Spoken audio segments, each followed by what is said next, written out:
Graça e paz, amados irmãos do curso de discipuladores aqui da Igreja Presbiteriana Betel. Com muita satisfação que trago o estudo de número 12. Nós já estamos próximos aí de encerrar esse curso. Foi uma alegria muito grande poder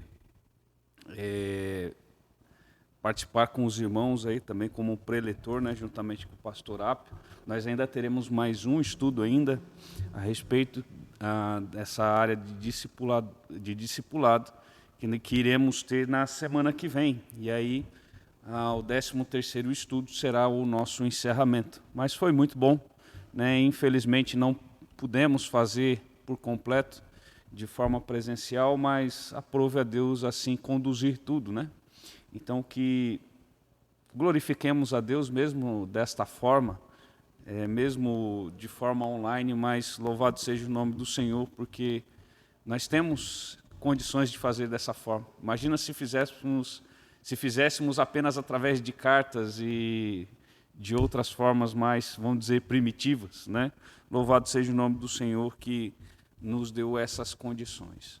Então vamos orar ao nosso Deus para iniciarmos o nosso estudo de hoje, que vai falar sobre discipulado e crescimento da igreja.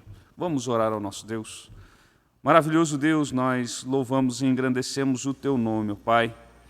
Nós reconhecemos a Tua soberania, nós reconhecemos o governo do Senhor sobre todas as coisas, sobre a Tua igreja, sobre esta pandemia, sobre os líderes, ó Deus, do nosso país, do nosso estado, do nosso município, sobre todo esse universo, Pai.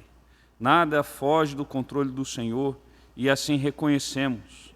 E queremos louvar ao Senhor pela oportunidade que o Senhor nos deste, mesmo de forma online, podemos estudar a Tua palavra e assim comunicarmos aquilo que o Senhor deseja a cada um dos nossos corações e principalmente a fazer com que nos empenhemos cada dia mais em fazer a Tua obra que o Senhor nos chamou para fazer. Rogamos que o Teu Santo Espírito venha pairar sobre as nossas vidas, trazendo a interpretação correta do texto bíblico, também aplicando as verdades do Senhor aos nossos corações. Derrama assim da Tua graça sobre nós e nos ajude em nossas dificuldades, em nossas debilidades. É o que nós oramos ao Senhor, em nome de Cristo Jesus. Amém.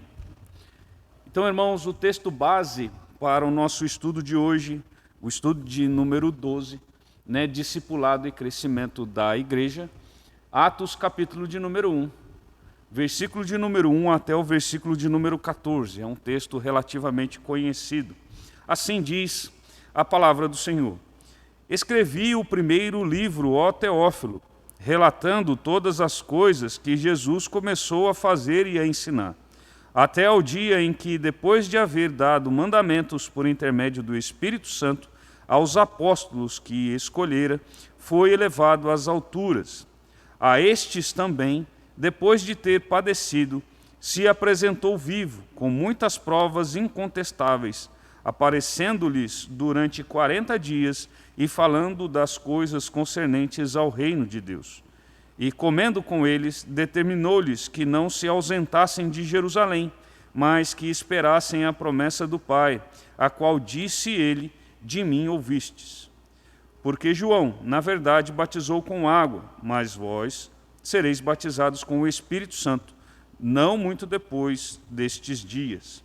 Então os que estavam reunidos lhe perguntaram, Senhor, será este o tempo em que restaures o reino a Israel?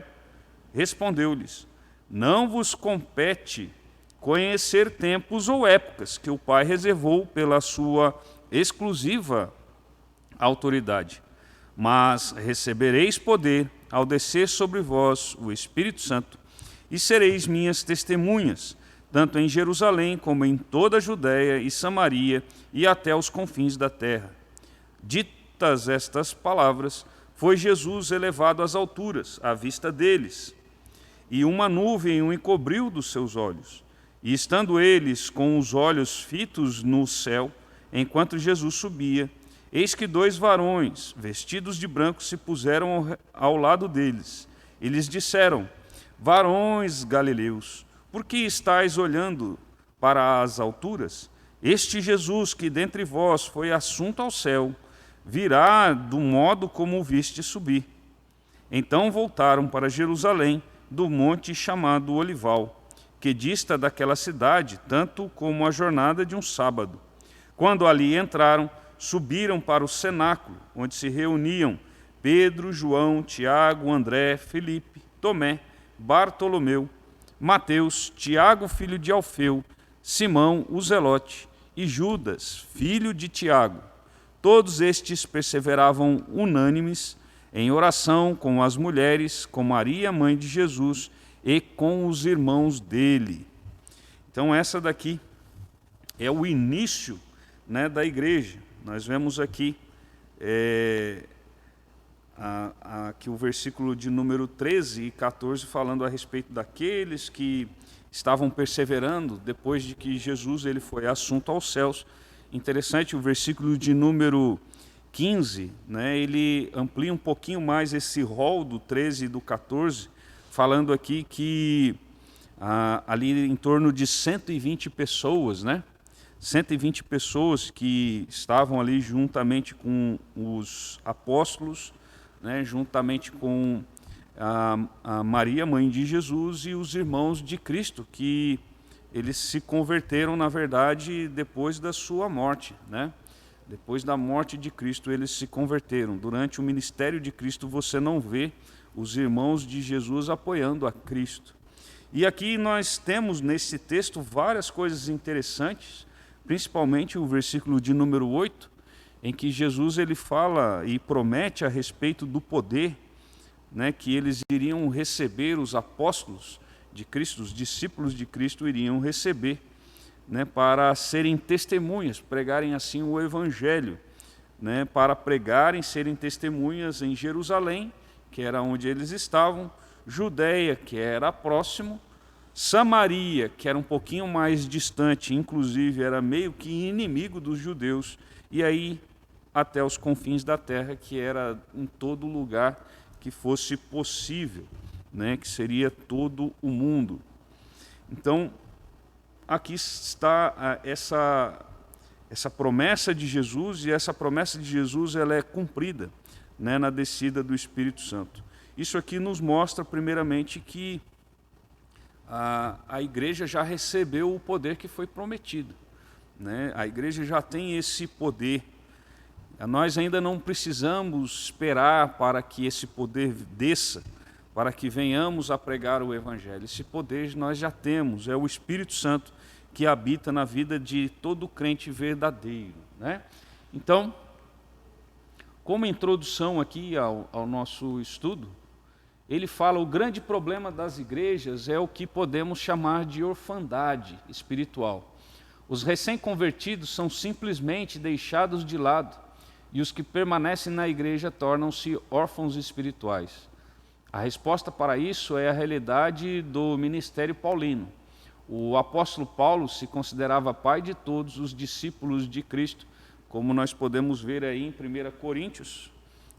Vou abrir aqui, 1 Coríntios, capítulo de número 4, versículo de número 15, que diz o seguinte: porque ainda que tivesseis milhares de preceptores em Cristo, preceptores é aqueles que estavam iniciando, né, o evangelho na vida daquelas pessoas, os primeiros que estavam pregando àquelas pessoas. Não teríeis, contudo, muitos pais, pois eu, pelo evangelho, vos gerei em Cristo. Então ele falando, não são muitos pais que vocês terão, porque até porque o apóstolo Paulo foi o primeiro grande missionário da igreja. Apesar que a igreja, quando ela se espalhou, né, na perseguição ali no caso feito a Estevão, né, o início da perseguição, a igreja se espalhou. Então é possível que em alguns lugares que Paulo chegou, alguns crentes já haviam até pregado, mas o grande missionário mesmo que a igreja teve foi o apóstolo Paulo, juntamente ali com Barnabé na primeira viagem missionária, e depois, principalmente o apóstolo Paulo com com os seus discípulos também, né?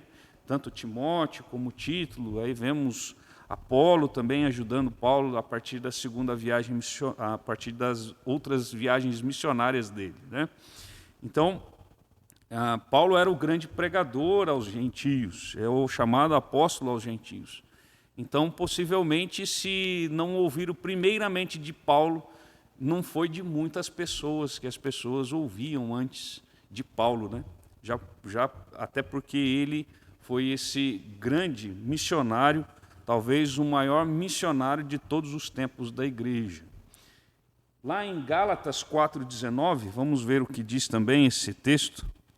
Gálatas 4,19, também falando sobre Paulo falando a respeito desses filhos dele, ele fala: meus filhos, por quem de novo sofro as dores de parto, até ser Cristo formado em vós. Ele está falando aqui dores de parto porque os Gálatas começaram a ouvir demais a respeito de que eles só Cristo não era suficiente para salvar, só a fé em Cristo. Eles precisavam se circuncidar. Se eles não se circuncidassem, eles não seriam salvos. Então, eles começaram a ouvir isso e começaram a se circuncidar alguns crentes da Galácia. Então, Paulo aqui, novamente, ele está falando, né, para esses que eram filhos dele na fé, né, a respeito de até dores de parto, no sentido da sua pregação, da sua insistência na pregação. Ele é muito duro, inclusive, no início da carta aos Gálatas, né, falando, por exemplo, quem dera fossem devorados esses que fazem com que vocês da igreja tropecem, né? Inclusive ele fala lá que os Gálatas eles não deveriam receber nenhum outro evangelho que fosse além daquele que Paulo pregou no início. Inclusive se viesse um anjo, né, ou eles mesmos pregassem outro evangelho que fosse além, que fosse anátema. Isso tudo nós vemos lá no começo. Então, assim, a igreja da Galácia, ela, de fato, ela iniciou através da mensagem de Paulo, da pregação de Paulo, né? Eles eram filhos na fé de Paulo, e Paulo muito bem doutrinou essa igreja. Mas Paulo ele saiu para pregar o evangelho em outros lugares. E quando ele saiu para pregar em outros lugares, né, alguns judaizantes, né, vieram e tentaram deturpar o evangelho dentro da igreja. E, infelizmente, alguns até caminharam por esse lado, né? Então, por isso que Paulo está falando sobre dores de parto, no sentido de que, além do sofrimento que ele estava tendo de ver a igreja, de alguma forma, se desvirtuar do verdadeiro evangelho, né, ele também ali insistindo com a igreja em se manter fiel, né? Então, os filhos na fé aqui de Paulo.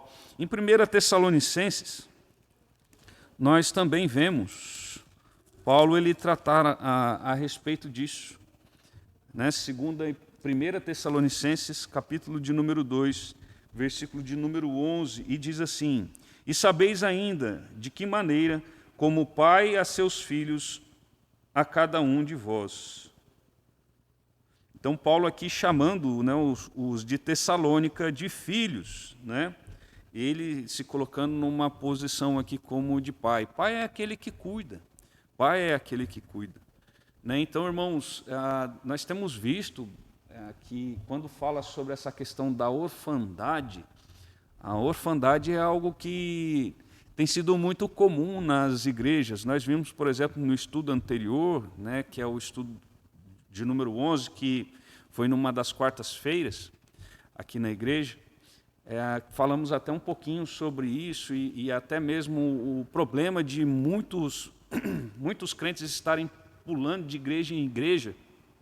Mas por que as pessoas pulam de igreja em igreja? Porque não estão fundamentadas.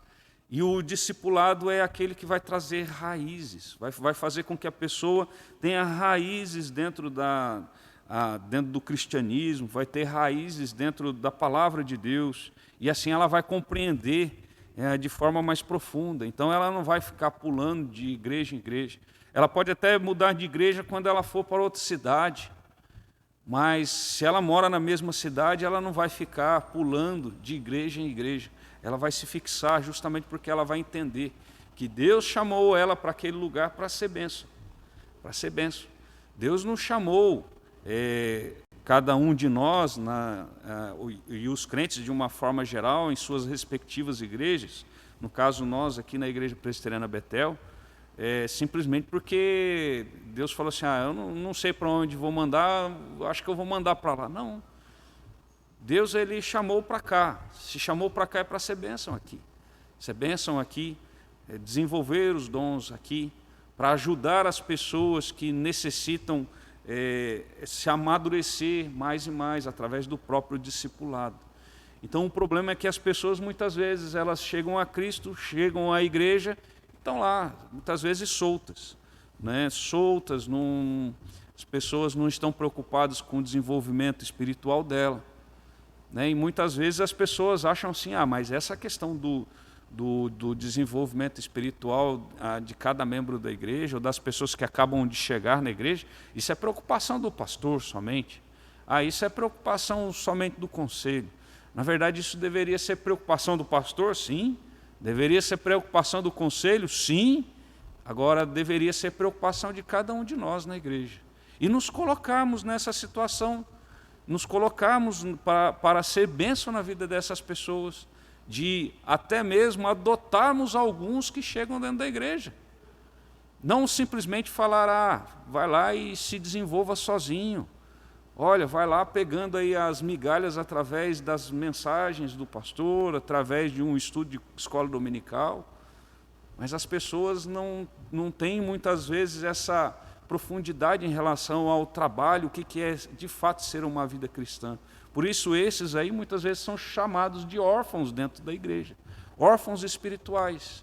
São novos na fé, estão engatinhando na fé e estão necessitando de acompanhamento, né? E não são poucas pessoas. E muitas vezes a gente pensa assim, não, ele vai receber aí através da mensagem no culto à noite, ele que venha no culto à noite, ele que venha na escola dominical, ele que participe de outras coisas, né? Ele que vai ler a Bíblia dele, né? E a gente muitas vezes não se coloca na posição de ser bênção na vida dessas pessoas, né? O discipulado chama a igreja a se responsabilizar pelo seu membro, não apenas fazê-lo um bom conhecedor de doutrinas, mas na convivência do discipulado, torná-lo alguém extremamente comprometido com a sua comunidade. A sua comunidade que ele está falando aqui, não somente a questão da igreja, mas também no seu bairro, na sua escola, na cidade onde você está, né, de ter um comprometimento. E aqui é interessante que ele fala que como nós somos membros de um só corpo, nós não somos membros de vários corpos. Cada um de nós somos membros do corpo de Cristo. E assim nós devemos nos preocupar uns com os outros, né? Nós devemos ter essa noção de responsabilidade um pela vida dos outros. É interessante que se um membro sofre, todos deveriam sofrer. Mas será que realmente nós temos sofrido? Muitas vezes nós estamos distantes demais. Parece que, como diz, somos como que peças de um Lego. Cada um individualmente, mas parece que nós, se perder uma peça, mas nós estamos aqui. Então, assim, se um membro sofre, todos sofrem. Né? E, de fato, nós devemos ter isso no nosso coração, de nos preocuparmos. E, principalmente, aquele que é novo na fé, ele está mais propenso a cair. E cabe a cada um de nós o ajudar a amadurecer, né? Principalmente amadurecer na fé. E isso é levado pelo discipulado, né? Nós devemos, até mesmo através desse discipulado, dessa convivência do discipulado, mostrando o que é de fato ser Cristo, ser um crente em Cristo Jesus, ele vai ter uma convivência. Tendo essa convivência, né, ele vai ser alguém comprometido, não somente com a igreja, mas além da igreja, vai ser comprometido aonde os pés dele pisar. Mas isso, irmãos, também não está relacionado somente à questão de doutrina. Nós devemos lembrar que ser crente não significa você saber todas as doutrinas da igreja. As doutrinas, elas são extremamente importantes. Elas são muito importantes. Nós não podemos simplesmente colocá-las de lado. Não podemos colocá-las de lado. Mas nós devemos também lembrar que não é só pelo fato da pessoa saber da doutrina que ela pode ser considerada um crente maduro. Tem muita gente que conhece a doutrina de forma profunda e não é crente. Tem gente que conhece a doutrina e não é crente. Então é muito mais do que simplesmente saber de doutrina. Tem gente, por exemplo, que sabe que Jesus é Salvador, mas não quer nada com ele. Tem gente que sabe que se não tiver Jesus como Salvador no seu coração, ele vai para o inferno, mas ainda assim não quer saber dele. Então não é somente intelectual, não é somente ter conhecimento intelectual. É de se apropriar disso, se apropriar através da fé, tendo principalmente em seu coração, vivendo dessa forma. Não é só algo intelectual, né? E a doutrina, ela muitas vezes ela pode se tornar algo somente intelectual, e isso é um grande perigo. A doutrina, ela tem que ser algo prático nas nossas vidas, para que nós venhamos a ter uma cosmovisão bíblica, enxergarmos as coisas que acontecem ao nosso redor de forma bíblica, de nós também nos interagirmos com o mundo e as coisas que nos rodeiam, através daquilo que a Bíblia ela nos fala. Até porque Cristo mesmo diz que Ele não ia nos tirar do mundo. Contato com o mundo nós iríamos ter. O que nós não podemos é absorver as coisas do mundo. Então o discipulado ele vai inclusive mostrar isso, né? E isso é extremamente importante para cada um de nós. Vejamos então aqui Igreja missional um vídeo simples. que trata um pouco sobre isso. Isso é igreja missional. Simples. No passado, igrejas gastavam muitos recursos para construir os prédios mais atraentes e imagináveis nas comunidades em que eles estavam situados. Música legal, ensino atraente e um conjunto de programas projetados para reunir e manter as pessoas da comunidade na igreja. Qualquer um que quisesse vir seria bem-vindo, e os membros da igreja eram encorajados a convidar seus amigos e vizinhos. As pessoas que vinham eram cuidadas e pareciam relativamente similares. Educação, salários, passatempos, raças, lutas e histórias pareciam ser quase idênticas. Eventualmente, alguém fazia uma pergunta. E quanto a todas as pessoas que não são como nós, mas que vivem entre nós, por que não estão aqui também? Em resposta, a igreja aumentou o seu orçamento com publicidade, enviando cartas de convite, anúncios de jornais, tempo de rádio, lançando páginas de internet modernas e oferecendo aos convidados o maior evento do mundo.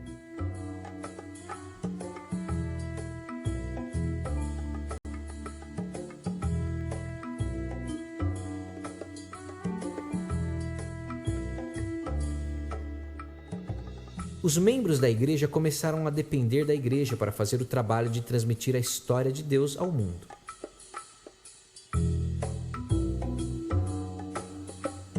Se alguém fosse trazido a um evento, ele poderia ouvir sobre Jesus de um pregador profissional.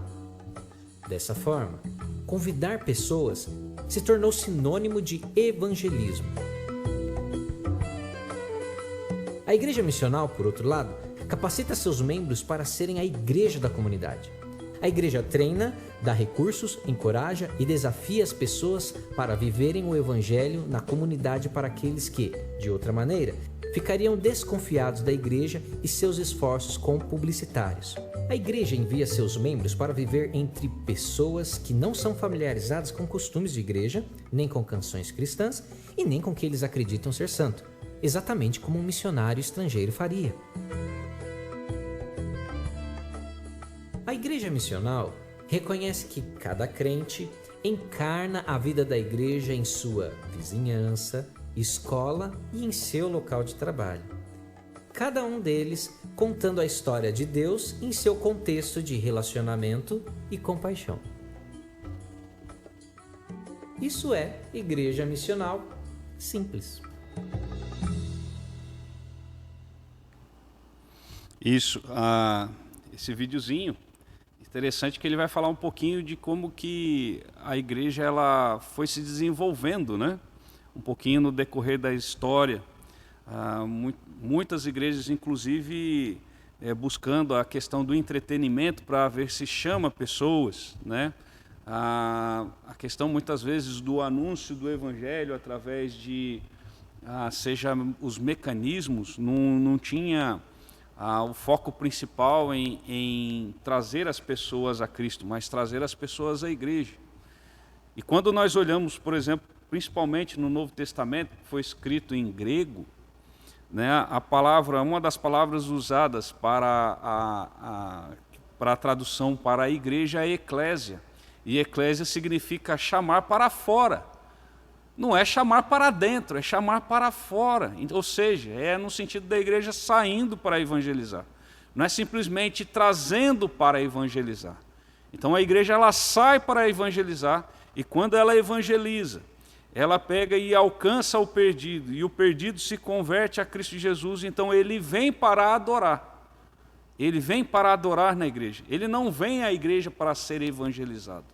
Então, o grande problema que muitas vezes aconteceu no decorrer aí da história da igreja, principalmente mais moderna, é que as pessoas têm um sinônimo de evangelização, convidar as pessoas para a igreja. No sentido de que aí o pastor, ele prega o evangelho, ele pregou o evangelho do púlpito, então ele está evangelizando. Então esse, por exemplo, é um grande erro. O pastor, ele precisa evangelizar, ele precisa, né? Mas a gente pode convidar as pessoas para vir aqui à igreja, podemos, mas nós devemos ter em mente de que a gente precisa evangelizar. E através, a gente saindo para fora, né? Chamando para fora, para evangelizar as pessoas se convertendo, então sim, elas vêm à igreja para adorar ao Senhor. Isso é o natural da igreja, não o contrário.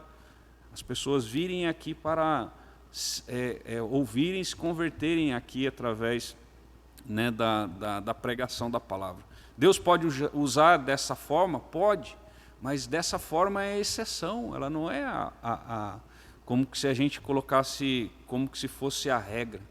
A regra das conversões é as pessoas ouvirem lá fora e não ouvirem aqui dentro. Precisa ser anunciado Cristo Jesus através do púlpito? Claro que sim, claro que sim. O nosso culto, a nossa mensagem, ela tem que ser cristocêntrica, principalmente na igreja. Tem que ser muito pregado a respeito de Cristo Jesus, sobre a sua obra, sobre a sua vida. Mas a evangelização, ela é fora da igreja, é fora aqui do templo da igreja. Né? É a igreja saindo e fazendo diferença nesse mundo. Né? E ele saindo, fazendo diferença nesse mundo, pregando o evangelho, as pessoas se convertendo, sendo discipuladas, aí sim elas vão viver da forma digna do jeito que ela foi chamada, digna do evangelho que foi chamado. E aí sim, fazer diferença no seu trabalho, fazer diferença, né, na sua escola, fazer diferença no seu bairro, fazer diferença entre os seus vizinhos, fazer diferença na sua família. E é assim que desenvolve. Né? A igreja, então, ela é chamada para fora. Isso é algo que tem que ficar bem latente em nossa cabeça quando nós falamos sobre discipulado e crescimento de igreja. Né? E o discipulado, quando nós falamos sobre discipulado e crescimento de igreja, o discipulado por meio de pequenos grupos, ele é essencial para o crescimento integral da igreja. Note que está falando em crescimento integral.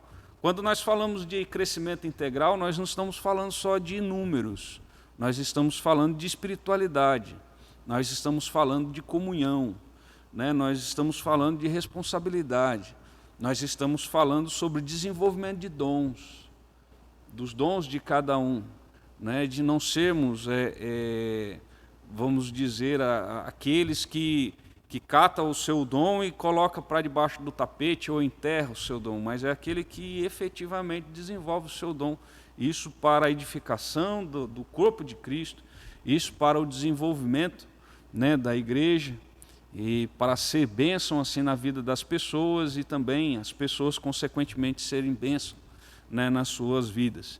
E quando nós falamos sobre a questão de pequenos grupos, muitas vezes tem alguns preconceitos a respeito, justamente por causa de alguns problemas históricos que ocorreram com relação a principalmente células, né, relacionados, por exemplo, ao G12, depois M12 e outras coisas que daí derivaram. E muitas vezes, quando falamos sobre pequenos grupos, a primeira coisa que chega à mente é isso, é o G12. Aquele negócio demoníaco que quebrou um monte de igreja, aquele negócio demoníaco que acaba desvirtuando a igreja do caminho que ela deveria seguir. Quando nós falamos sobre pequenos grupos, nós não estamos falando sobre G12, nós não estamos falando sobre isso, nós estamos falando sobre aquilo que até mesmo acontecia na igreja primitiva. A igreja primitiva não era comum ter templos como este, até porque a igreja mesmo era perseguida. A igreja, quando, principalmente ali através da perseguição em Jerusalém, a igreja, por exemplo, não tinha um templo, um templo da igreja cristã, né, dos seguidores do caminho, como dizem Atos dos Apóstolos, ali em Jerusalém. Eles iam para onde? Lá para o Pórtico de Salomão, que era o templo de Salomão. E esse pórtico é do lado de fora. É o lado de fora do templo. Não tinha adoração lá dentro do templo, era fora. Mas também, como nós vemos no próprio texto bíblico de Atos dos Apóstolos, eles se reuniam de casa em casa, partiam pão. A igreja já estava com mais de 5.000 membros, que chegou até a perder o número, perdeu o Lucas, que foi o escritor de Atos dos Apóstolos, ele já não estava mais colocando em números, ele chega até 5.000, e aí daí para frente ele já não conta mais, já inúmeras pessoas. E eles não se reuniam num templo como o nosso aqui da igreja. Não havia essa questão de, ali na igreja primitiva, por exemplo, se converter as pessoas da cidade, e aí o templo da deusa Diana se torna um templo da igreja cristã apostólica, né, que é a igreja dos apóstolos. Você não vê isso. Então você vê normalmente Paulo escrevendo às igrejas, ele fala: a igreja que se encontra na casa de tal irmão, a igreja que se encontra aos irmãos da igreja que está na casa de outro irmão. Você sempre vai ver no desenvolvimento da igreja primitiva, a igreja na casa de tal pessoa. E agora, como a igreja ia crescendo, como que você iria colocar mais de 5.000 pessoas na casa de uma pessoa? Não tinha como você colocar. Então, a igreja ela também se reunia nas casas, né, se reunia também no Pórtico de Salomão, mas também se reunia nas casas. Então a gente olha através da Escritura e vemos que, por exemplo, esses pequenos grupos, ele não é algo antibíblico. Não é algo antibíblico.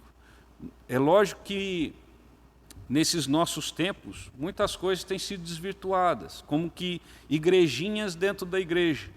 Mas quando as coisas são feitas de forma correta, né, com o pastor à frente, a questão do conselho abraçando, né, a questão do pequeno grupo, né, ali administrando isso, ela não se torna igrejinha dentro da igreja, mas ela se torna uma grande bênção na vida dos irmãos com relação à questão da comunhão, com relação à questão do discipulado, com relação à questão da evangelização através de relacionamentos, por exemplo. Então, assim, o pequeno grupo, a gente precisa refletir bastante a respeito disso, porque muitas vezes nós temos preconceito nos nossos corações em relação a isso, que nos fecha portas em relação a isso.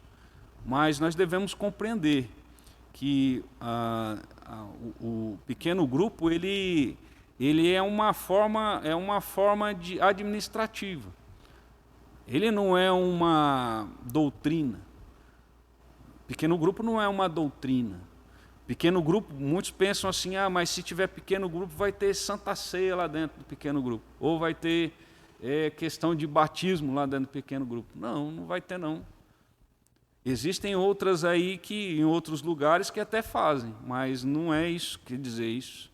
Né? Até aqui na nossa igreja nós temos 2 pequenos grupos, né? E o pastor está diretamente ali coordenando, né, os pequenos grupos, por exemplo. Então, os pequenos grupos eles são extremamente importantes para a questão do crescimento integral da igreja. E o crescimento integral ele tem a ver não somente com essa questão, como falei, numérica, ela vai muito mais. E principalmente relacionado à questão de discipulado, principalmente de discipulado, né, através do pequeno grupo, como uma grande bênção na igreja. Esse modelo ele foi decisivo para a expansão e o fortalecimento da igreja do Novo Testamento. Como falei, Paulo ele ia pregando o evangelho nas cidades, ele não ia lá, pregava o evangelho e levantava um templo. Ele não fazia isso. Ele ia, pregava o evangelho, as pessoas passavam a se reunir nas casas. Nas casas. Acredito que o número sendo grande demais para uma só casa, ele lá e fazia em 2 casas. Os irmãos se reuniam em 2 casas, né? Então, até porque as casas lá também não eram casas enormes também. Você não tinha como colocar 100 pessoas, por exemplo, dentro de uma casa para fazer uma adoração, né? Para cultuar a Deus. Então, acabava que dividia mesmo em vários grupos. Os grupos pequenos são uma estratégia comprovadamente viável para o crescimento integral da igreja também hoje. Né? Como disse, através de alguns preconceitos e através também de alguns problemas até ocasionados, principalmente pelo G12, pelo M12, essas coisas acabaram sendo deixadas de lado por muitos, né? Até mesmo demonizadas por alguns, mas a ideia é que, realmente, através dos pequenos grupos, você vê um crescimento integral da igreja. Um crescimento que é numérico, um crescimento que é em espiritualidade nas pessoas, um crescimento em comunhão. Quando nós falamos, por exemplo, quando você está num pequeno grupo, você está em comunhão com todos os membros da igreja? Na verdade, não é todos. O pequeno grupo também é um número limitado de pessoas. Vamos dizer, uma igreja com 200 pessoas, você vai ter, através do pequeno grupo, comunhão com todo mundo? Não, você vai ter comunhão mais ali mesmo com o teu pequeno grupo, lógico, com o restante da igreja também. Mas mais próximo é com aquele grupo que você está. Mas o problema é que muitas vezes na igreja não há essa comunhão. As pessoas muitas vezes conhecem só a nuca do seu irmão. Muitas vezes nem sabe o nome das pessoas. Então, o pequeno grupo ele ajuda muito nessa parte, principalmente de aprofundamento também no conhecimento bíblico. Ali, pelo número mais restrito também de pessoas, tem mais confiança, né, uns nos outros para abrirem ali o seu coração. Né, e também para tratarem sobre assuntos mais específicos, de repente que de acordo com a necessidade, né, das próprias pessoas ali, levando consolo, sabendo que as pessoas realmente estão em oração por ela, né, e também ela orando por outros também. Então, assim, é um crescimento integral, não é um crescimento só numérico, ele é espiritual também. A ênfase no crescimento numérico não pode desprezar o fortalecimento da comunhão. E é através dos grupos pequenos que a igreja se descobre como corpo e aprofunda a comunhão. É através dos grupos que se compartilha, que se desenvolve o discipulado, que se cresce mutuamente. Né? Através do pequeno grupo, então, tudo isso daí ela é possível. Né? Ali é a questão da comunhão.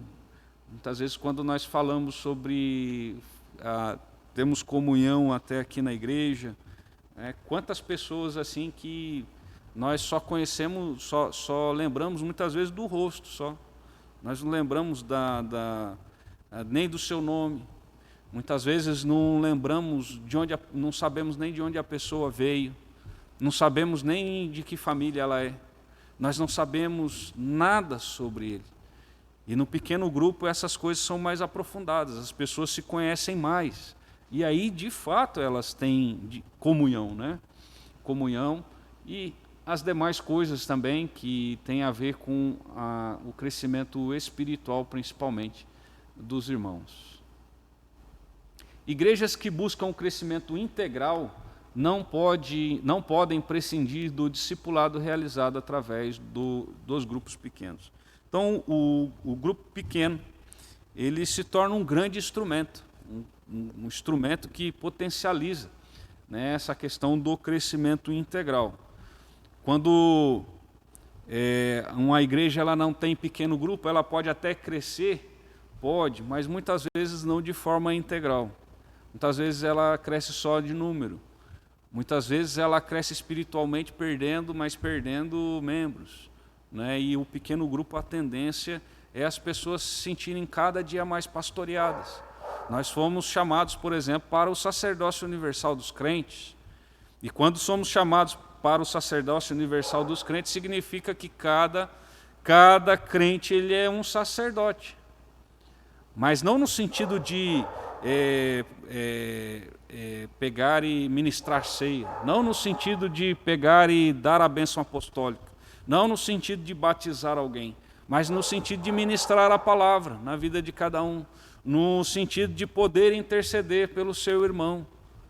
Esse é o sentido do sacerdócio universal dos crentes. Nós não precisamos, como diz, eu preciso da oração do pastor, porque a oração do pastor é mais poderosa. A oração do pastor não tem mais poder do que a de qualquer outro crente. A oração feita pela fé, ela tem o mesmo poder de qualquer outro. Muitas vezes a gente acha que se alguém ora mais bonito, então a oração dela é mais poderosa. Não, irmãos. A palavra de Deus mesmo diz a respeito das crianças, até mesmo das crianças. É lá na simplicidade, é no coração, no profundo do seu coração. Então, assim, o sacerdócio universal dos crentes ele é muito difundido dentro do próprio pequeno grupo. Cada um sendo ali bênção na vida um do outro, ministrando bênção na vida um do outro, seja através da pregação da palavra, seja através do seu testemunho, né, e principalmente, né, sendo instrumento para amadurecimento de outras pessoas. Mais do que a igreja da concorrida concentração dominical, devemos desejar a igreja silenciosa dos demais dias da semana, infiltrada em toda a cidade, presente nos lares, nos espaços de trabalho, enfim, em todos os lugares possíveis. Né? Quando nós falamos de pequeno grupo, muitas vezes as pessoas podem fazer pequenos grupos em outros lugares também, né?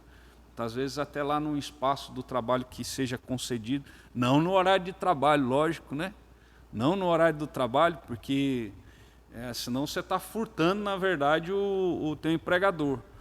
Mas, sei lá, pode fazer ali um momento até no horário do almoço, se for autorizado, né, dentro do trabalho também. Então, são vários lugares que podem também ser feitos, não somente em lares, mas aqui. Ele fala sobre essa questão da igreja silenciosa. Não é uma igreja, por exemplo, que está, como na mensagem de domingo, no templo, né, e com som alto que até os vizinhos mesmos ouvem, né? Mas quando ele fala ali é aquela igreja que está no lar. E a igreja no lar, cada um de nós também temos que entender esse lado mais individual também da igreja. Ela é a questão da coletividade, sim, e o principal é a questão da coletividade. Mas nós devemos entender também que, de uma forma individual, nós também somos igreja. Então, a igreja, ela se encontra, né, mesmo ali nos lares, não como uma igrejinha dentro da igreja, mas a própria igreja. A própria igreja. Os grupos de comunhão e discipulado devem acontecer onde houver uma porta aberta para a pregação e o ensino da palavra de Deus, né? Então ele já muda aqui a questão do nome, já fala de grupo de comunhão, em vez de falar de pequeno grupo. Os grupos de comunhão e discipulado, né, eles devem acontecer onde houver uma porta aberta. Sendo Deus abrindo uma porta, tendo alguém que seja bem hospitaleiro, né? Ali pode ser desenvolvido assim um pequeno grupo, que ali ele chama de grupo de comunhão e discipulado. O discipulado deve ser abraçado pelos membros da igreja como um estilo de vida. Isso é muito importante para nós, irmãos. Quando nós adotamos como estilo de vida, é algo que é leve para cada um de nós. Agora, quando nós colocamos somente como uma questão de uma ordenança, ele é algo que vai ser pesado para cada um de nós. Né? Muitas vezes a pessoa acaba fazendo com sofrimento, vamos dizer. Deus ele quer que façamos a obra dele com amor, com desejo de agradar ao nosso Deus. Ele não quer que venhamos a fazer as coisas com tédio. Ele não quer que venhamos a fazer as coisas de forma pesada, de forma assim que, quem dera Deus me livrasse de fazer essa obra. Nós não podemos fazer assim. E quando nós compreendemos que isso é bom e transformamos isso como um estilo de vida, né, o discipulado como um estilo de vida, nós mesmos sentimos necessidade de fazer. Nós acabamos tendo essa necessidade. Né? Uma das coisas, por exemplo, que o pastor App falou para mim uma vez, não uma, mas algumas, né, que ele sempre colocou o propósito no coração dele de sempre estar fazendo discipulado com alguém. Sempre estar fazendo discipulado com alguém. Né? E que Deus sempre conduzisse alguém para que ele fizesse. Então não é feito como algo pesaroso para ele, mas é algo que é o quê? É uma bênção. É algo que está se sentindo útil. É algo que se coloca para ser realmente instrumento de Deus na vida das pessoas. Né? Então, essas coisas precisam virar estilo de vida para a vida de cada um de nós e para a vida da igreja. Essa afirmação desafia uma mudança radical no modelo de ministério vigente em grande parte das igrejas. Seria a substituição de um ministério centrado no clero. Clero aqui que ele está querendo dizer é liderança. O clero pode ser considerado aqui o pastor e o conselho, por exemplo, né? Mas ele fala então que isso é um desafio de tirar essa não obrigação, porque sendo a obrigação de todos da igreja, a obrigação continua também sendo do pastor, continua sendo do conselho, mas não somente deles, né? Então ele tira esse centro como clero, como era na igreja ali medieval, né? A igreja da Idade Média, que era a igreja católica, as coisas eram muito centradas no clero, os leigos que eram os membros da igreja, viviam tudo viviam na dependência, né, lá do padre, da igreja em si, né, que era considerado a liderança da igreja. E dessa forma as coisas não ficam na dependência do pastor e do conselho da igreja, mas tudo isso fica centrado aonde? Nos membros da igreja. Nos membros da igreja. E querendo ou não, a gente não pode esquecer que pastor e presbíteros, eles fazem parte do corpo da igreja. O cabeça da igreja é Cristo Jesus. O cabeça da igreja não é o pastor da igreja, não é o conselho da igreja. O cabeça da igreja é Cristo Jesus. Então, tudo aquilo que está abaixo da cabeça, que é Cristo Jesus, que seria toda a sua igreja, que considera aí pastor, os presbíteros e o restante dos membros da igreja, ficaria lá esse ministério do discipulado, ministério de desenvolver, né, os crentes em Cristo Jesus, de evangelizar. Então, as coisas não devem ser centradas. Muitas vezes elas ficam concentradas nessa liderança. E isso acaba se tornando um problema. A igreja ela fica estéril, os membros se tornam estéreis em relação à pregação do evangelho, em relação à sua obrigação de ser instrumento de Deus para amadurecimento de outros, né, de forma que Cristo Jesus seja de fato formado, né, em seus corações. A base bíblica para esse modelo de ministério é a sublime doutrina reformada do sacerdócio universal dos crentes. Nem eu já disse, né, ali em 1 Pedro, vamos ler, 1 Pedro, capítulo de número 2, versículo de número 9, diz assim: Vós, porém, sois raça eleita, sacerdócio real, nação santa, povo de propriedade exclusiva de Deus, a fim de proclamardes as virtudes daquele que vos chamou das trevas para a sua maravilhosa luz. Note aí o que diz o início do versículo 9, sacerdócio real. Sacerdócio real. Aqui ele está falando para todos. Pedro ele está falando para a igreja de uma forma geral. Para todos aqueles que têm Cristo como Salvador da sua vida. E fala, vós sois raça eleita, vós sois sacerdócio real. Então, irmãos, nós não temos simplesmente em colocar as coisas para o sacerdote da igreja local, que seria o pastor e o conselho. Mas nós temos essa responsabilidade, porque nós fomos chamados, né, para ser esse sacerdócio real. Cristo Jesus, como o sumo sacerdote, né, que não precisa mais fazer ali a expiação todas as vezes, como era antigamente, mas foi feito de uma vez por todas. Né, foi feito de uma vez por todas. Nós não precisamos mais nos achegar a sacerdotes. Antigamente o sacerdote, lá no Antigo Testamento, ele entrava uma vez por ano, lá no Santo dos Santos, para fazer expiação pelo povo, né, com relação aos pecados do povo. Através de Cristo Jesus, isso já acabou, e acabou sendo ele o sumo sacerdote que fez a expiação de uma vez por todas, morrendo na cruz, derramando seu sangue, né? E a partir daí, então, nós somos cada um de nós sacerdotes, né, sacerdócio real. O discipulado não é, portanto, uma prerrogativa dos ministros ordenados, mas um privilégio de toda a igreja. Não é mero treinamento, mas um estilo de vida. Não é também uma estratégia inovadora, mas a redescoberta da infalível estratégia utilizada por Jesus. Jesus ele trabalhou diretamente com o discipulado, né, tendo ali os seus 12 discípulos andando com ele durante ali todo o seu ministério de 3 anos, né, o seu ministério. Então, os seus discípulos ali com ele, aprendendo tudo aquilo que eles necessitavam a respeito, né, do evangelho que ele veio pregar. Então, não é um privilégio, como está escrito, não é uma prerrogativa só de ministros ordenados, como pastores, mas é um privilégio de toda a igreja.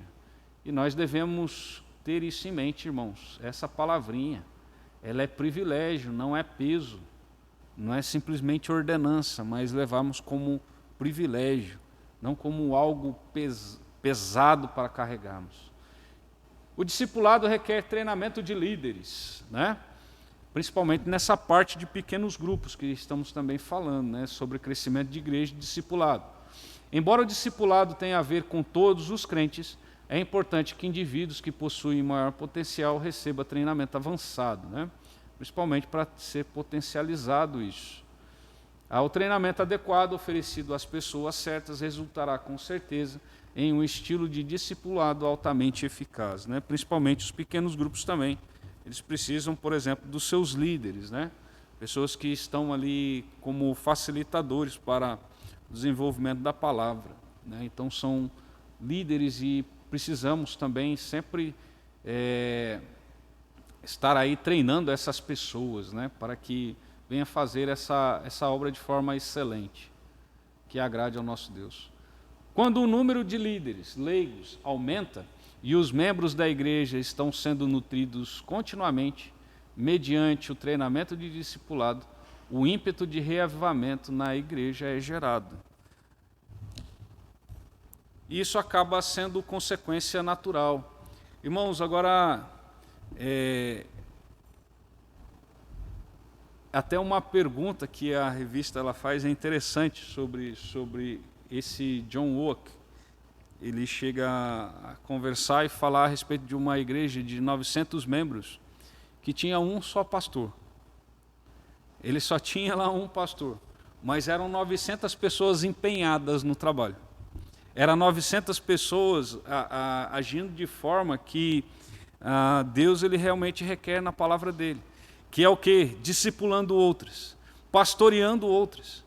Realmente, se você considerar que quem vai pastorear é somente o pastor da igreja, você vai precisar de um pastor a cada 10 pessoas. Você vai precisar de um pastor a cada 20 pessoas. Agora, quando a igreja ela mesma pastoreia uns aos outros, é lógico que existem coisas que são mais profundas, que realmente o pastor com mais experiência ele vai poder ajudar mais. Mas todos ali engajados, né? Ele fala inclusive dessa igreja, que só tem um pastor e 900 pessoas que estão totalmente engajadas como discipuladores, né? Pessoas que realmente abraçaram o sacerdócio universal dos crentes. O discipulado e crescimento integral da igreja são realidades coexistentes. Esse é o caminho a seguir. Então, irmãos, eles coexistentes é no sentido de existirem juntamente, né? Estarem ali lado a lado, abraçado, como que casado, os dois, o discipulado e o crescimento integral. Né? Não temos como dizer de crescimento integral na igreja se realmente não há um discipulado. Porque o discipulado ele vai fazer com que as pessoas realmente amadureçam. Senão, as coisas demoram bastante tempo, muito tempo, né? Se o crescimento espiritual das pessoas estiverem somente naquilo que elas ouvem através do púlpito ou através de estudos de escola dominical. Por isso, a questão até mesmo os pequenos grupos eles serem extremamente importantes para a questão do discipulado e do crescimento integral. Então aqui, deixo 2 perguntas para vocês refletirem, né, a respeito. Como nós não estamos aqui de forma presencial, então nós não temos condições de fazer esse debate, mas pensem a respeito, até mesmo se quiser depois postar no grupo lá o que você pensa a respeito, falar, eu pensei a respeito, quiser colocar através de áudio, né, também fique à vontade. Então, quais são algumas das dificuldades encontradas para envolver os leigos no trabalho de discipulado? O que pode ser feito a fim de superar essas dificuldades? Alguém pode alegar que não precisa de discipulado para alcançar o crescimento da igreja, pois a igreja está cheia, mesmo sem discipulado. Como você analisa esse ponto de vista? Como que você analisa esse ponto de vista? Então, são coisas que são importantes refletirmos e, principalmente, rogarmos que o Espírito Santo ele venha aplicar em nossas vidas e isso para a glória do nosso Deus. Agradeço aí a oportunidade, né, que Deus também me concede de poder trazer esse estudo aos irmãos. Meu desejo é que os irmãos venham crescer dia após dia nessa graça do Senhor e que tudo isso que nós tratamos, né, esteja de forma latente, né, na vida dos irmãos, fazendo com que o discipulado seja de fato um estilo de vida e não como algo pesado, que, Senhor, se o Senhor me puder livrar disso, né, mas que seja algo prazeroso para cada um de nós e isto para a glória do nosso Deus. Vamos orar então, encerrando o nosso estudo. Se você quiser depois no grupo lá postar a sua resposta, né, a sua reflexão sobre essas perguntas, fique à vontade, que Deus abençoe a vida de cada um e dê um ótimo restante de dia para cada um dos irmãos. Vamos orar. Maravilhoso Deus, nós louvamos e engrandecemos o Teu nome por esse estudo, louvamos e engrandecemos o Teu nome porque o Senhor nos chama a atenção a situações e questões importantes. Que o Senhor venha tirar, ó Deus, toda a dúvida que não provém, ó Deus, do Senhor, ó Pai, dos nossos corações. Que venhamos a ter a convicção daquilo que o Senhor requer, ó Deus, para a vida de cada um de nós. Até mesmo, ó Deus, sobre questões administrativas, como o próprio pequeno grupo, ó Pai. Ó Deus, que de fato o Senhor venha nos mostrar aquilo que é o desejo do Senhor para nós, o desejo do Senhor para a Tua igreja, e que possamos abraçar tudo aquilo que provém do Senhor, ó Pai. Derrama da Tua graça sobre nós, tire, ó Deus, dos nossos corações os nossos preconceitos para com diversas coisas, mas que possamos olhar e enxergar aquilo que o Senhor requer para nós, aquilo que a Tua palavra nos diz que devemos fazer. É o que nós oramos a Ti, em o nome de Cristo Jesus. Amém.